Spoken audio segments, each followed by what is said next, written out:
So ngayong taon to, 2025, ito yung magiging mapapasa akin. May bahay, may kotse, trabaho, at alaga. So dito muna tayo sa bahay. So, anong klaseng bahay yung bibigay sa atin? Baka mansion. Click natin. Ano kaya? Anong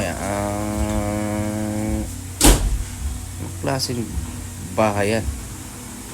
Klaseng bahay yan? Mukhang condominium. Rubik's Cube. Ano kaya ang trabaho? Panibagong trabaho. Di na kaya ako mag-vlog. Baker. Di ako marunong yan. Kumain, oo. Sasakyan kaya. Ano kaya yung sasakyan ng pwede? Sasakyan. Ano kaya pwede yung sasakyan ngayon 2025? Wow!